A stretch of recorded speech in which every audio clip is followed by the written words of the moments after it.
In a bustling office, a sudden confrontation erupts when the arrogant boss humiliates and fires a black worker in front of everyone. The worker remains composed, delivering one calm but powerful line that unsettles the boss. The chapter closes with a sharp cliffhanger that hints something far greater lies behind the worker's quiet dignity. "We don't need people like you in this company." The words cracked through the office like a whip. Laughter simmered faintly from a corner. Though most employees froze in stunned silence, the open floor buzz of keyboards, ringing phones, and chatter had stopped, all eyes swiveling toward the glass office door where the boss stood tall, his voice dripping with arrogance. The man speaking was Mr. Richard Harlow, CEO of the firm. His custom-tailored navy suit glistened under the fluorescent lights, polished shoes clicking sharply against the marble floor. A man of wealth and old entitlement, he carried himself like the air itself bowed for him. His words weren't just loud, they were heavy with venom, each syllable laced with disdain. In front of him stood David Johnson, a mid-level worker in his 30s. Tall, broad-shouldered, dressed in a simple white shirt with rolled sleeves, David carried a quiet authority that didn't need to be announced. His skin was dark, his features strong, and his eyes calm, unsettlingly calm, as though no insult could dent him. Around them, coworkers pretended to busy themselves. Some lowered their gaze into screens. Others whispered. The fear in the room wasn't for David, it was for themselves. Nobody dared intervene. Everyone knew Harlow's temper. You think you can walk in late, hand me that pathetic report, and expect a pat on the back? Harlow sneered, his voice booming louder. He ripped the stapled pages David had handed him, shredding them with deliberate cruelty. The papers floated down like confetti of humiliation. This company, Harlow said, puffing his chest, is built on excellence, not on charity. You're done here. Pack your things. You're fired. A sharp inhale echoed across the office. David didn't flinch. His hands rested calmly at his sides, shoulders squared. He bent down slowly, gathering the torn pieces of his report, his movements deliberate, as if refusing to let dignity scatter on the floor. He stacked the fragments neatly, then looked up at Harlow, his gaze steady. "You sure about that?" David asked softly. The boss barked a laugh, throwing his head back. "Am I sure? Don't test me, Johnson. You think you're irreplaceable? You're nothing but a line in payroll. You should be grateful I even let you sit in this building for as long as you have." David's expression didn't waver. He dusted his palms together, stood tall, and finally spoke. Not loud, but with enough weight to still the room. "Firing me might be the biggest mistake you've ever made." The words rolled into the silence like a thundercloud. Every eye widened, every breath caught.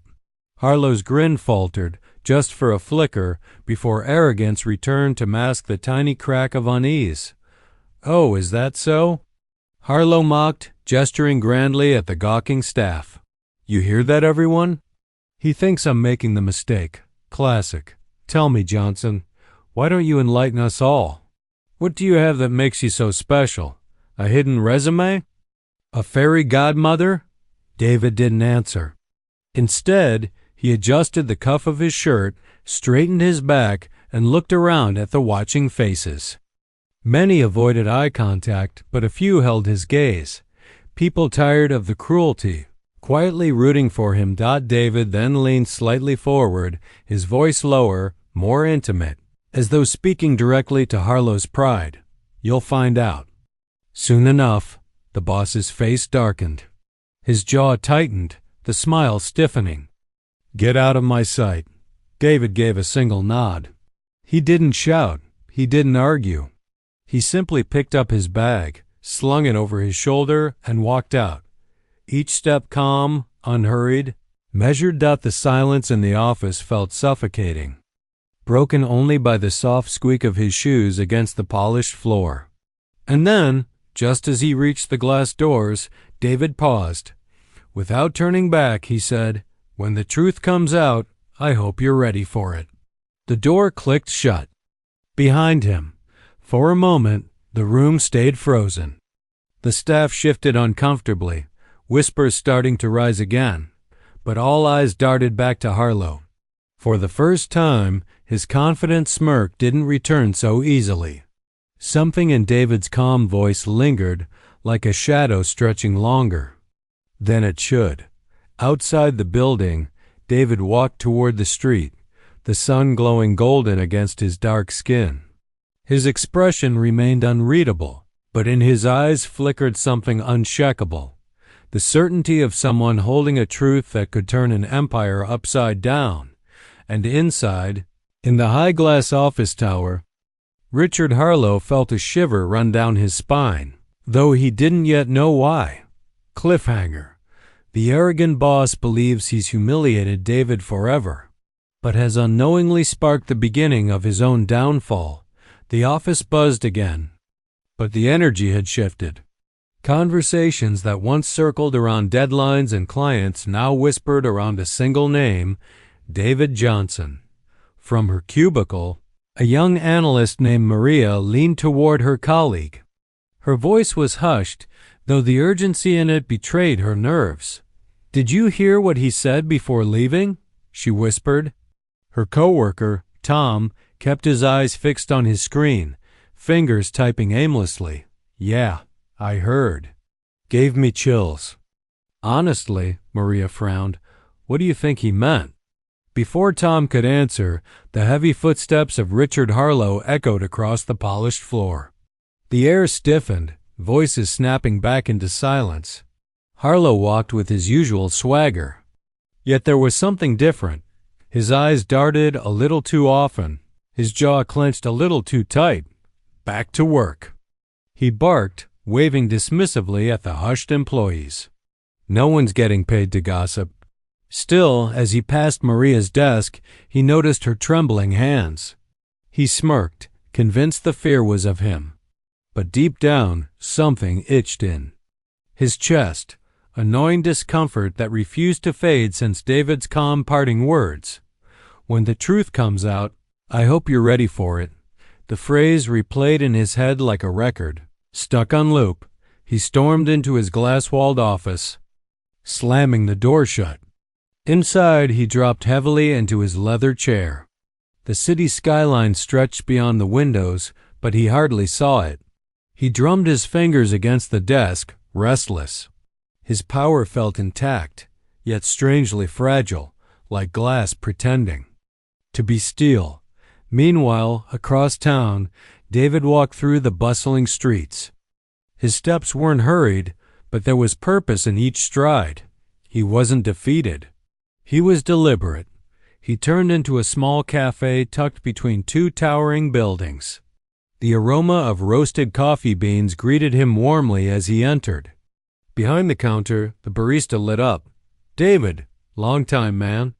"Usual?" David nodded with a faint smile. "Yeah, thanks, Marcus." While waiting, David slid into a corner booth, pulling out his phone.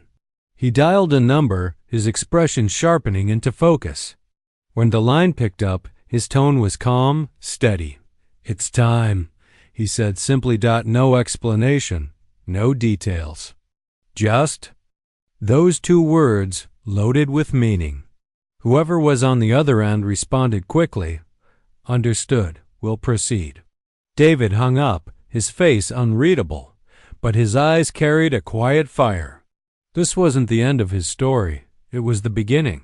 Back at the office, Richard tried to drown himself in work, but focus eluded him. Every few minutes, he found himself staring at the torn pieces of David's report still scattered on the floor. He had demanded his assistant clean them up, but the fragments seemed to cling to the carpet like a ghost he couldn't banish. Knock rattled his door. His assistant, Claire, stepped in timidly. "Mr. Harlow, there's something you should know." Richard arched an eyebrow, annoyed. "This better be important." Claire hesitated. "It's about David Johnson." People. In the office. They're saying, I don't care what they're saying, Richard snapped, waving his hand. He's gone. Irrelevant. That's the end of it. But Claire didn't leave. She swallowed, voice shaky. With respect, sir, it doesn't feel like the end.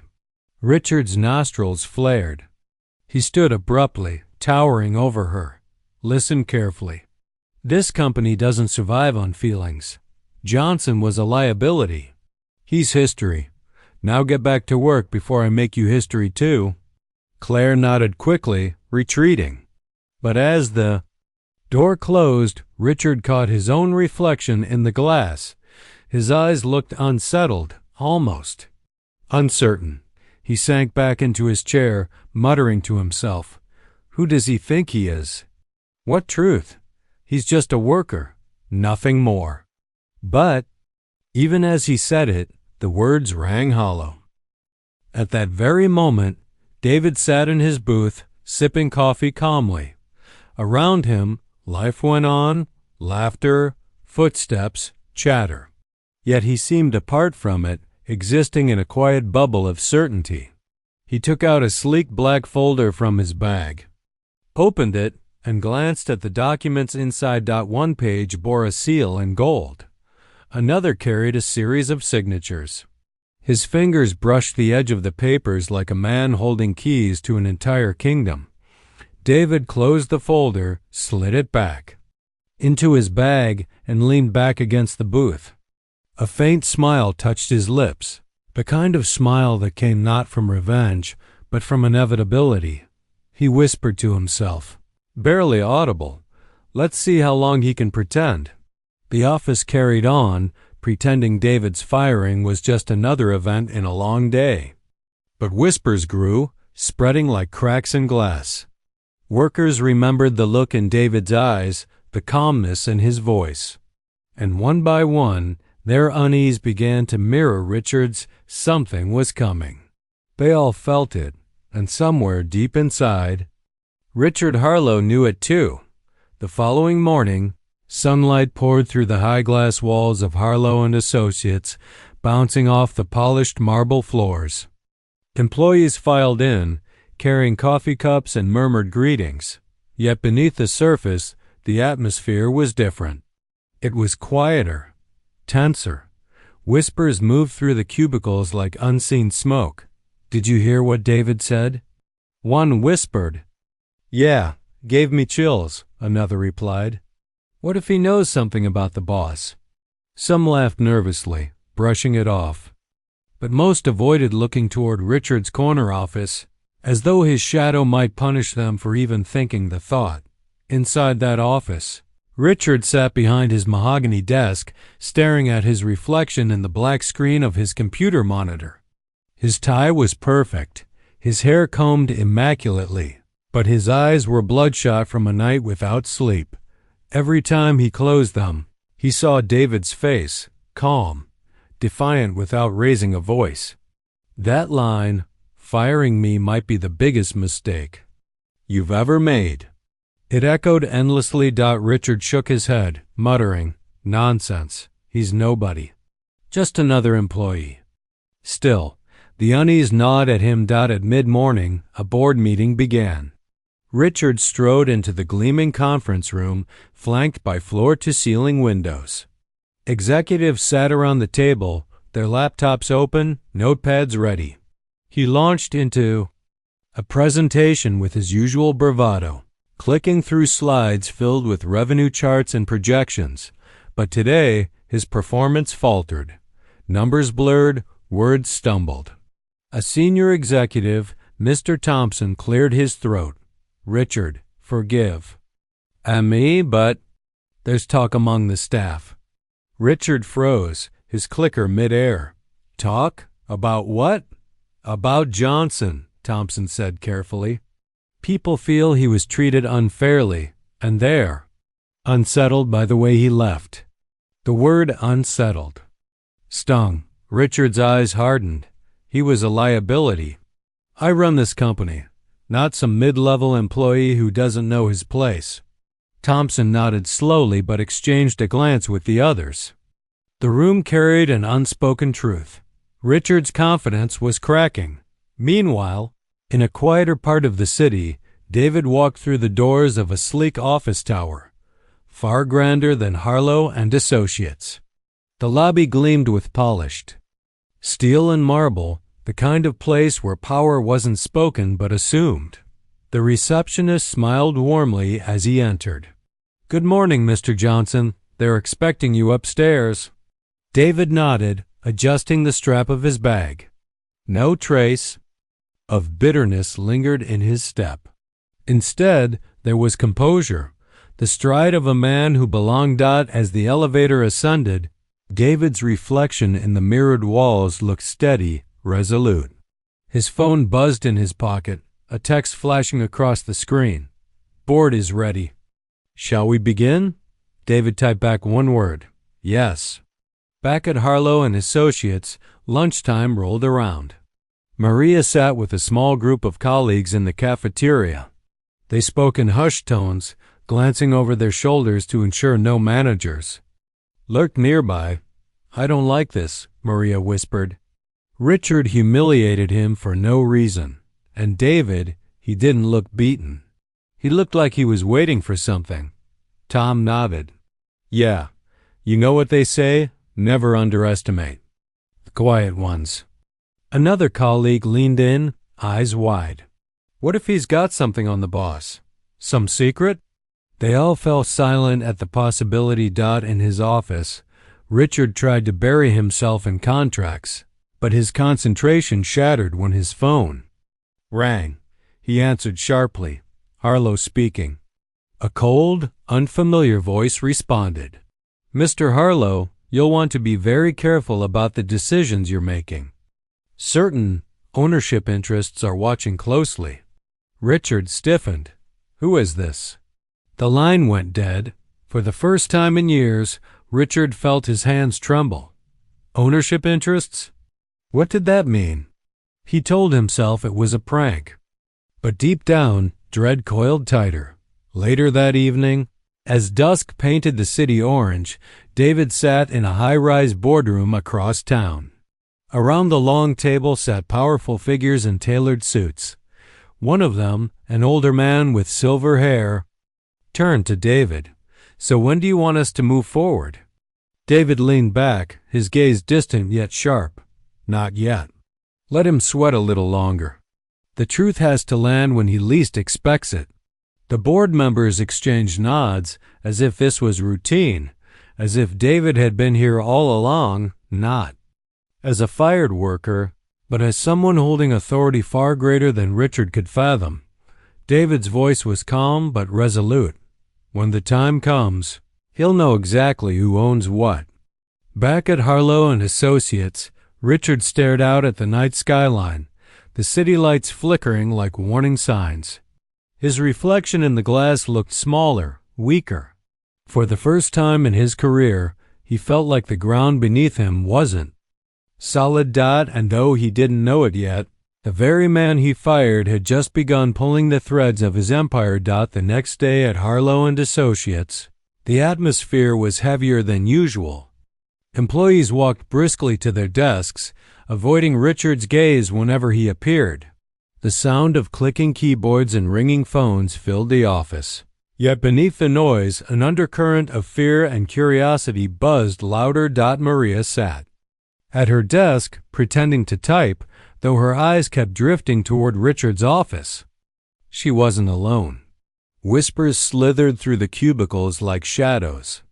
Everyone was thinking the same thing, but no one dared to say it too loud. What did David mean by those words? Inside his glass office, Richard leaned against his desk, arms crossed. His reflection stared back at him in the polished surface. He had built his empire on intimidation, on the belief that no one would dare challenge him. But David's quiet composure had shaken that belief more than he wanted to admit. He replayed the phone call from yesterday in his mind, that cold voice warning him about ownership interests. Who had called him? And why did they sound so certain?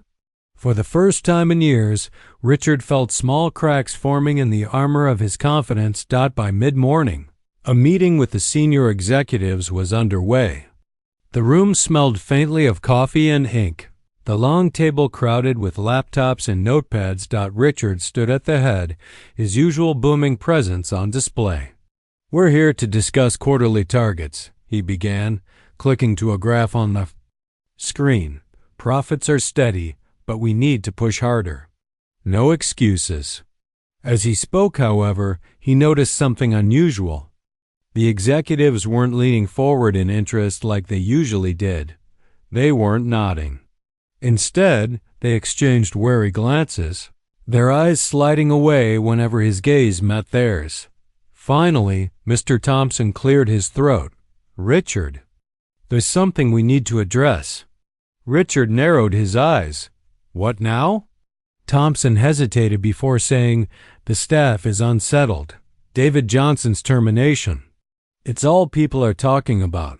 There's speculation." "Speculation?" Richard barked. "About what?" He was nothing special. But the silence that followed cut deeper than any words. None of the executives defended him. Their silence itself was an indictment. Richard slammed the clicker onto the table. "I don't care about gossip. This company runs because of me. Don't forget that." Yet even as he said it, he felt the hollowness of his own declaration. Across town, David stepped into a quiet law office. The walls were lined with mahogany shelves, legal books stacked neatly in rows. The receptionist smiled. "Mr. Johnson, they're waiting for you in the conference room." David thanked her, his tone warm but calm. Inside, a group of lawyers rose to greet him.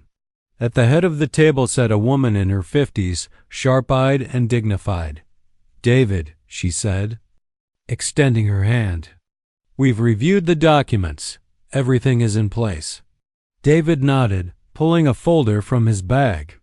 He slid it across the table.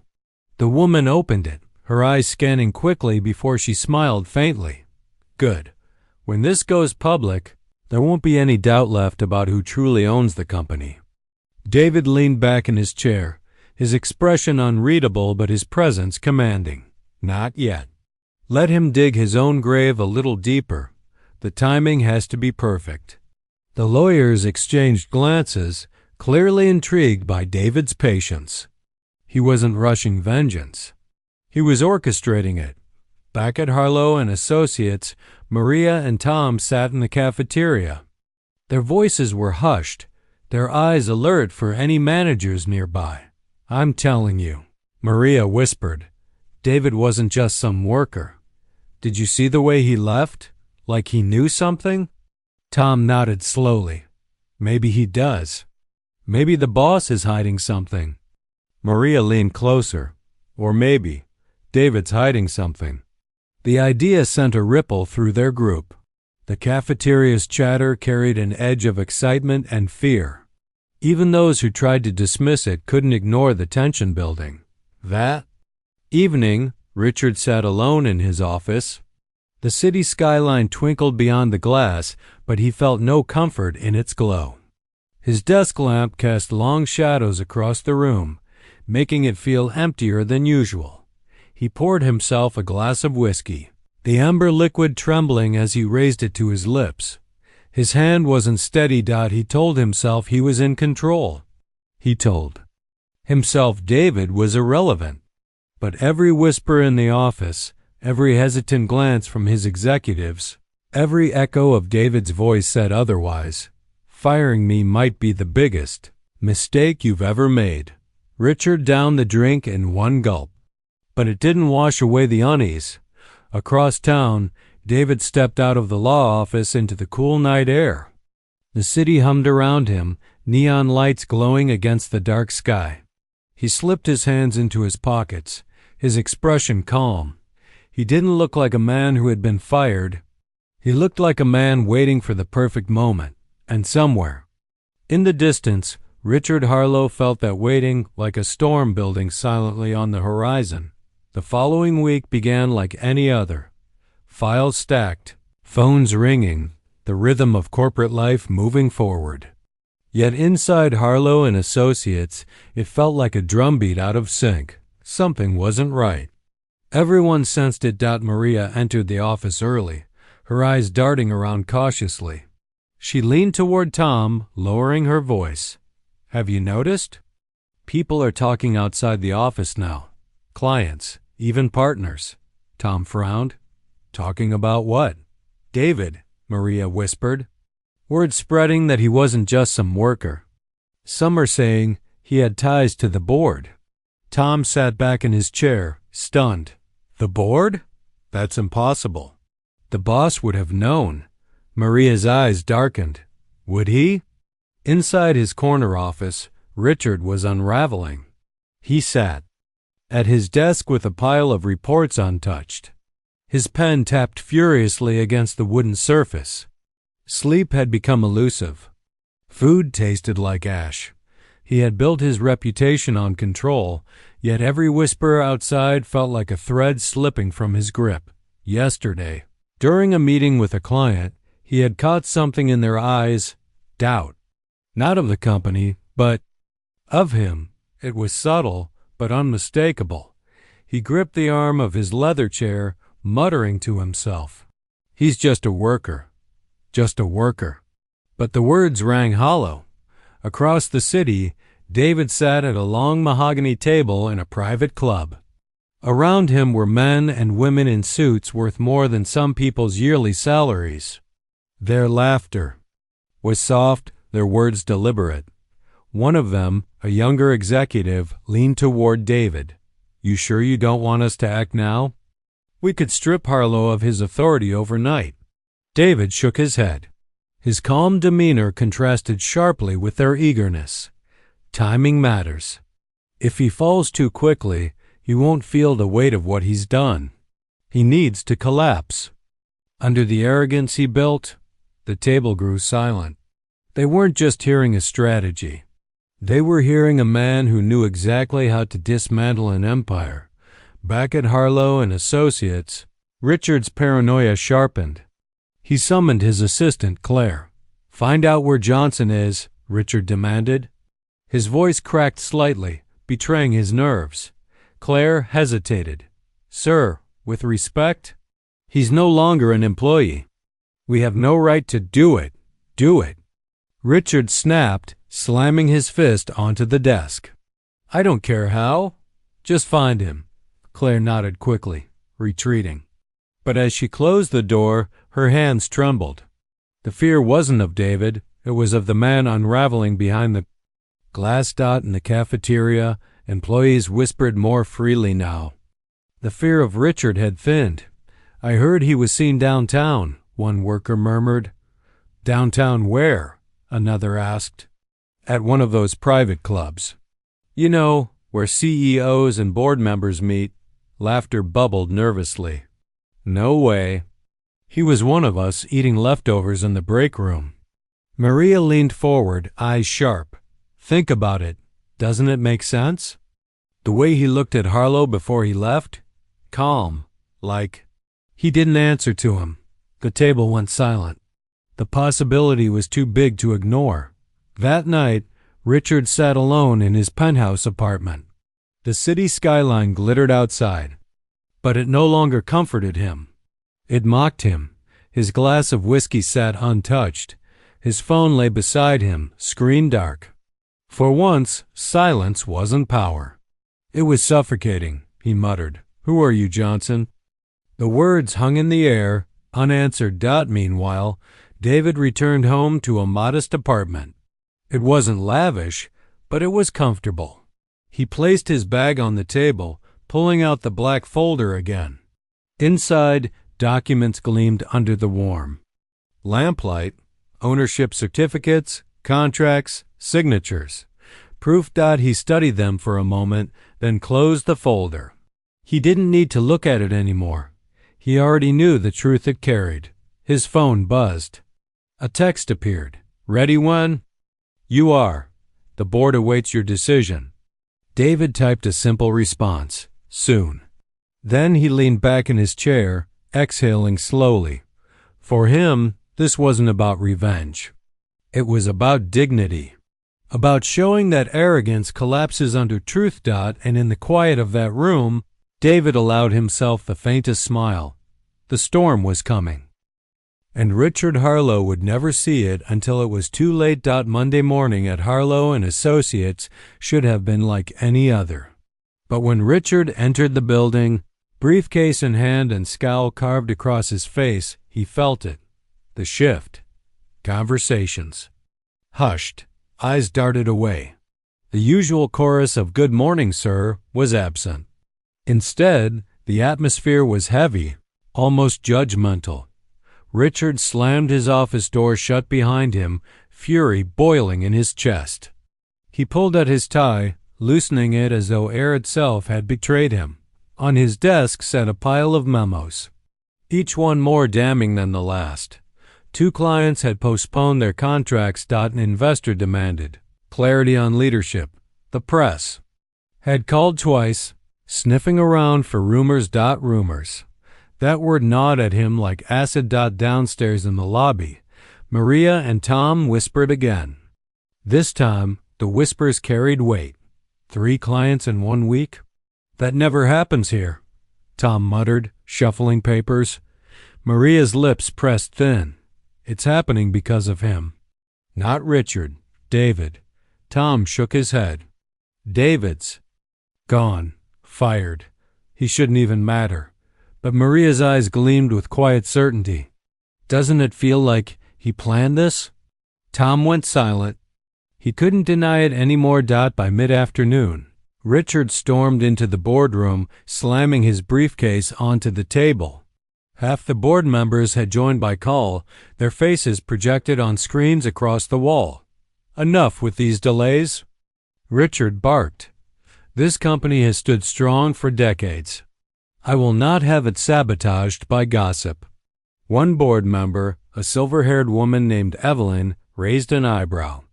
Gossip doesn't tank contracts, Richard. Confidence does. And right now, confidence is slipping. Richard's knuckles whitened around his pen. Are you suggesting I'm the problem? Evelyn leaned back coolly. I'm suggesting perception is reality, and right now, the perception of this firm's leadership is unstable. Her words hung in the air like a knife. That evening, the whispers grew legs. Employees lingered. After hours, speaking in hushed tones near the elevators. Someone said he was seen with executives at the Sterling Club. I heard he owns a piece of this firm. No, it can't be, can it? Maria listened quietly, arms folded, saying nothing. But deep inside, she knew the truth was inching closer. Like thunder before a storm. Meanwhile, in a quiet part of the city, David dined alone. His table overlooked the skyline, but he wasn't watching the view. His eyes were on his phone, where new messages poured in. 2 more clients leaning in our favor.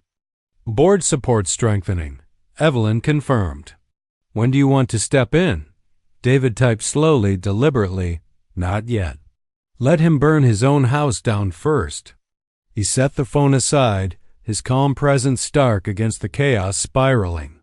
Around Richard. At midnight, Richard sat in his penthouse again. His desk was littered with reports, empty glasses, and shredded memos. His reflection in the window was almost unrecognizable. Wild eyes, slumped shoulders, a man cornered by shadows of his own making. His phone buzzed, an unknown number. He hesitated before answering. A calm, steady voice came through. Richard. Harlow, you don't know me, but I know you've been asking questions about David Johnson. Richard's breath caught. Who is this? That doesn't matter, the voice replied. What matters is that your empire isn't yours anymore, and soon everyone will know it. The line went dead. Richard stood frozen, hand trembling. Around the phone, his world, once built on dominance and fear, was collapsing brick by brick, and he could feel it now. The walls were closing in. The morning headlines hit like a hammer. Top clients back away from Harlow and Associates amid Leadership concerns. Confidence shaken in Richard Harlow's leadership. Richard's face, once a symbol of corporate power, was plastered across financial newspapers and online feeds. Only this time, the captions beneath his photo weren't praising him. They were doubting him. He gripped the newspaper so tightly that the edges tore. His breakfast sat untouched, his coffee cold. Rage seared his veins, but beneath it was something new. Something he hadn't felt in years. Fear. At the office, the atmosphere was electric. Employees who once avoided whispering now spoke openly. Maria walked through the halls, her head held high. She no longer felt the weight of Richard's gaze on her because his power to intimidate was slipping away. Near the elevators, Tom showed her a tweet on his phone. "Look at this. The press is calling him the Emperor without clothes." Maria smirked. Truth has a way of catching up. But her smirk faded as she saw another message flooding social media. Insider sources suggest David Johnson may still hold influence within the firm. Tom frowned. "Do you think he planned all of this?" Maria didn't answer. She didn't need to. Her silence was an answer itself. That afternoon, Richard stormed into a press briefing meant to reassure investors. Cameras clicked, lights blazed, and reporters filled the room like vultures circling a dying animal. "Ladies and gentlemen," Richard began, forcing a smile that didn't reach his eyes, "let me assure you, this company is stronger than ever. We face temporary setbacks, yes, but our foundation, Mr. Harlow," a reporter cut him off. "What do you say about the rumors that David Johnson still holds stake in the firm?" The question sliced through the air like a blade. Richard's forced smile cracked. His jaw tightened. Ridiculous. "David Johnson is irrelevant. I terminated him." "He has nothing," another reporter shouted. "But what about the contracts that fell through after his departure? Isn't it true those clients were closer to Johnson than to you?" The room buzzed with murmurs. Camera zoomed in, capturing every bead of sweat forming on Richard's forehead. His voice rose, cracking. "David Johnson is nothing. He's nobody. This is my company." The outburst echoed, heavy and raw. Silence followed, broken only by the rapid clicking of cameras. By the time Richard stormed out, the damage was done. The headlines would write themselves. Across town, David sat in a quiet cafe, scrolling through the live feed on his tablet. The clip of Richard's meltdown was already trending. A small smile curved David's lips. He stirred his coffee slowly, savoring the moment. "Patience," he murmured to himself. "Just a little longer." By evening, the board was restless. Evelyn, the silver-haired board member, called an emergency meeting. "This firm cannot survive public ridicule much longer," she said bluntly. "If Richard continues down this path, he'll drag us all with him." Several heads nodded on the video screens. Others muttered in agreement. Someone finally voiced what had been hanging in the air for weeks. "Maybe it's time we consider alternative leadership." Late that night, Richard sat alone in his office. The city lights glittered outside, but his reflection in the glass was fractured. He replayed the press conference in his head, over and over, each time hearing his own voice break. "He's nobody. He's nobody." But deep inside, he knew the truth. David Johnson was somebody. Somebody powerful enough to turn whispers into headlines. Somebody patient enough to dismantle his empire one piece at a time. Richard slammed his fist onto the desk, veins bulging. "If he thinks he can take this from me," but the words trailed off. For the first time in his life, Richard wasn't sure he could stop it, because the world wasn't laughing with him anymore. The world was laughing at him. The next morning, Richard entered the building like a storm. His expensive suit was pressed to perfection, his tie crisp, but his eyes, bloodshot, restless, betrayed him. Employees noticed. They always noticed. Once, his footsteps commanded silence. Today they brought whispers. Phones lifted discreetly, capturing video. His reputation wasn't private anymore. It was trending. Inside the main lobby, a crowd had gathered. The press had somehow slipped past security, shoving microphones in his face the second he arrived. "Mr. Harlow, is it true investors are pulling out? Mr. Harlow, is David Johnson orchestrating this collapse? Mr. Harlow, do you still have the board's confidence?" Their voices collided in a dizzying storm. Richard snapped.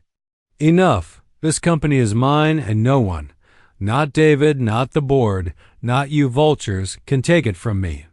The words echoed in the marble lobby. For a moment, silence. Then laughter, not from the reporters, not from strangers. From his own employees. At the reception desk, Maria stood frozen. She hadn't expected it, the cruel irony of watching.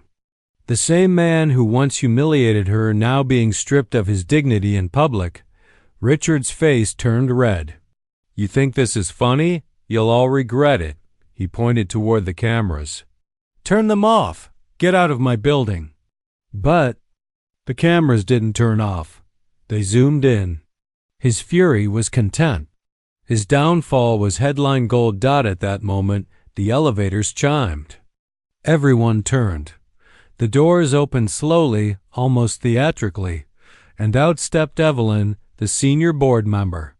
She walked straight toward Richard, her heels clicking like a metronome of authority. "Richard," she said, her voice calm but slicing. "This ends now." Richard stiffened. "What do you mean, ends?" "You don't have the authority." "Don't I?" Evelyn held up a document, stamped, signed, official. "The board has voted. Effective immediately, you are suspended from all leadership duties pending a full review." Gasps filled the lobby.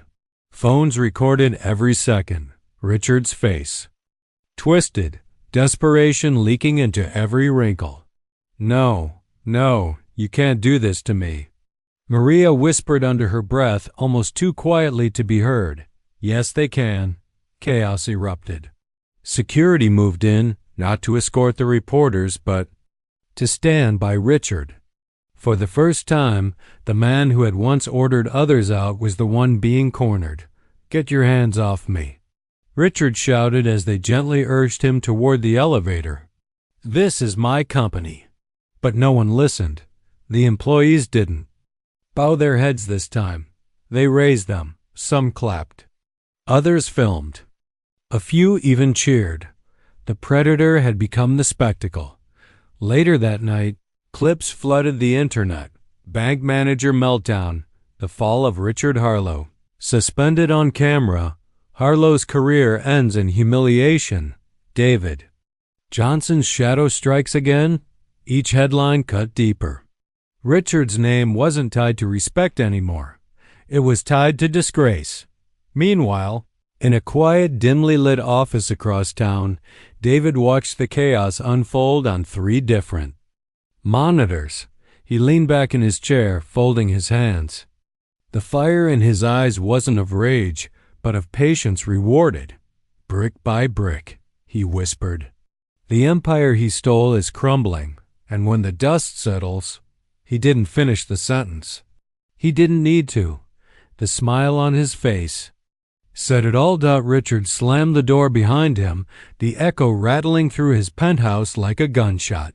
He tore his tie off, hurled it to the floor, and stumbled toward the bar. The whiskey bottle shook in his trembling hands. The man who once thrived on control now couldn't control his own breathing.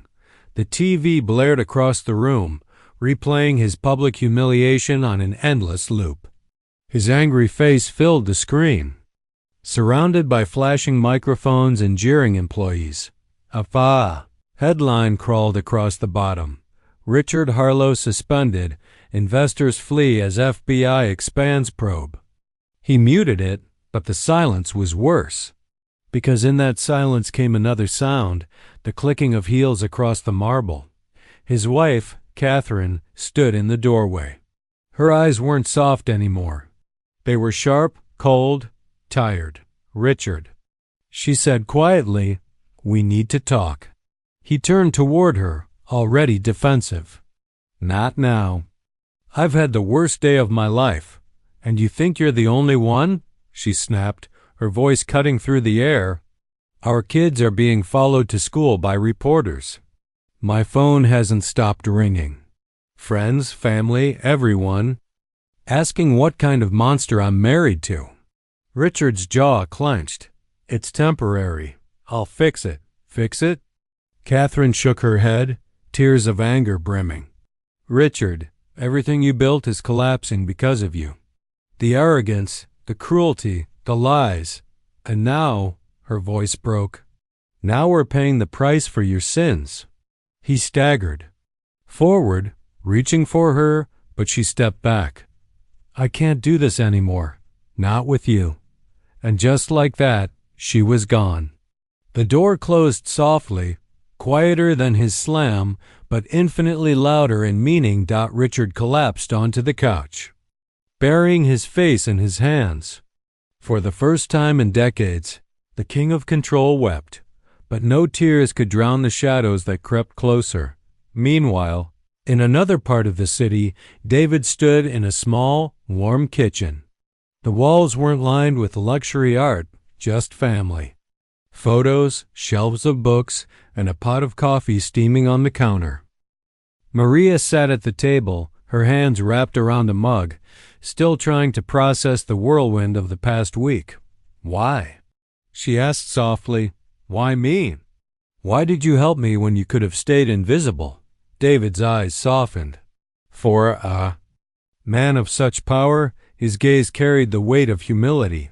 "Because I know what it feels like to be dismissed, to be laughed at, to have your worth measured by people who can't see past their own prejudice." He paused, his voice low. "Richard isn't just cruel to you. He's cruel to everyone. That cruelty had to end." Maria swallowed hard. "But who are you really?" David leaned back. For the first time, he let silence answer. The kind of silence that carried both fear and awe. Back in Richard's penthouse, the walls seemed to close in. He stumbled to the mirror, gripping the edge of the sink. The man staring back at him wasn't the titan of finance. It wasn't the feared CEO. It wasn't even a leader. It was a hollow shell. Behind the reflection, on the muted TV in the background, David's name scrolled across a ticker. Sources suggest whistleblower linked to David Johnson, former silent partner. Richard's fist smashed the glass. Shards rained into the sink, cutting into his skin. But he didn't feel the pain. The only thing he felt was fear, because for the first time in his life, Richard realized he wasn't the predator. He was the prey. The conference room was colder than ice. Federal agents lined the walls, their badges gleaming under harsh fluorescent lights. Richard sat at the long table, wrists bound in steel cuffs, his once pristine suit now wrinkled and stained with sweat. Across from him, 2 FBI agents flipped through thick files stacked with evidence. "Mr. Harlow," one said, his voice calm but firm, "we have traced offshore accounts, fraudulent wire transfers, and multiple testimonies confirming your involvement in systemic discrimination and financial crimes." Richard leaned forward, desperate. "You don't understand. I was protecting this bank. I was protecting my empire." The agent's eyes narrowed. "No, you were protecting yourself." The door creaked open. Every head turned. David Johnson stepped inside. The silence was electric. Richard's face drained of color. "You," he hissed. David didn't flinch. He walked with quiet authority, his presence commanding more than any boardroom ever could. He didn't need a suit worth thousands. His strength was in his calm, his truth. "I told you," David said softly, his voice echoing like thunder in Richard's ears. "Cruelty has consequences." Richard slammed his fists against the table, rattling the chains. "You set me up. You ruined me. David leaned forward, his eyes steady. No, Richard. You ruined yourself. All I did was bring the truth into the light. The FBI agent nodded toward David. Mr. Johnson has been instrumental in this investigation. He provided evidence you thought was buried forever. Offshore files, whistleblower statements, and the truth about how you treated your employees. Maria's name flickered across Richard's mind. Her face, her dignity, her courage. And now he realized the woman he mocked was the spark that lit the fire. Richard's voice cracked. Do you know what you've done? You've destroyed me? David's expression hardened. No, Richard. I didn't destroy you. Greed did. Arrogance did. Hate did. I just made sure the world could finally see it. Reporters flooded the courthouse steps as Richard was escorted outside in handcuffs.